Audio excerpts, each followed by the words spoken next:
Hello everyone, today we are going to discuss about redox reactions. redox reactions क्या होते हैं? अभी तक हम लोग क्या पढ़ते थे? क्लास 10 तक हम लोग को क्या पढ़ाया जाता था कि redox reactions is a combination of oxidation and reduction reaction. Yes, ये तो सही है. और हमने ये भी पढ़ा है अभी तक कि हमारा redox रिएक्शन ऑक्सीडेशन और रिडक्शन को मिला के ऑक्सीडेशन कब होता है? जब ऑक्सीजन का ऐड होता है या हाइड्रोजन एटम का रिमूवल हो, और रिडक्शन तब होता है जब ऑक्सीजन एटम का रिमूवल हो और हाइड्रोजन का एडिशन हो. तो ये जो डेफिनेशन आपको पढ़ाई गई थी क्लास 10 तक, ये एक लिमिटेड डेफिनेशन थी. इसके बाद की डेफिनेशन ये कहती है कि ज़रूरी नहीं है कि अगर सिर्फ ऑक्सीडेशन एटम का एडिशन हो रहा है या हाइड्रोजन एटम का रिमूवल हो रहा है तभी हमारा ऑक्सीडेशन हो, या ये कह सकते हो कि सिर्फ अगर हाइड्रोजन एटम का एडिशन हो रहा है या ऑक्सीजन एटम का रिमूवल हो रहा है तभी हमारा रिडक्शन हो. ऐसा नहीं होता.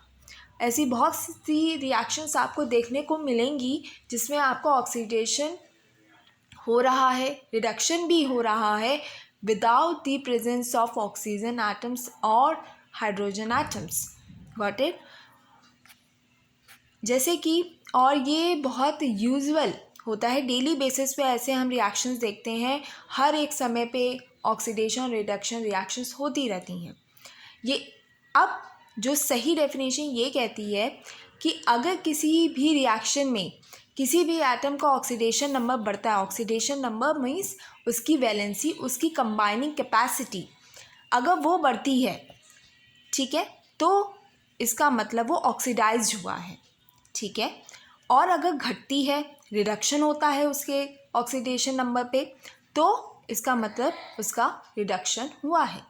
तो ऐसी आपको बहुत सी रिएक्शन देखने को मिलेंगी जहाँ पे जब 2 इलेक्ट्रॉन्स, हमें पता है जब कोई भी एटम या कोई भी मेटल अपना इलेक्ट्रॉन लूज़ करता है तो उसकी जो वैलेंसी होती है वो पॉजिटिव साइड में बढ़ जाती है, और अगर गेन करता है तो पॉजिटिव साइड में नहीं बढ़ती, नेगेटिव साइड में बढ़ जाती है, मतलब माइनस में आ जाती है.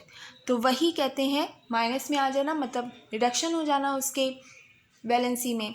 तो इस केस में उसका रिडक्शन होगा. एग्जाम्पल के तौर पे समझाती हूँ तो आपको ज़्यादा समझ आएगा. जैसे कि हमने एग्जाम्पल पे ये ले लिया, कॉपर हो गया है, यहाँ पे आपका सिल्वर हो गया है.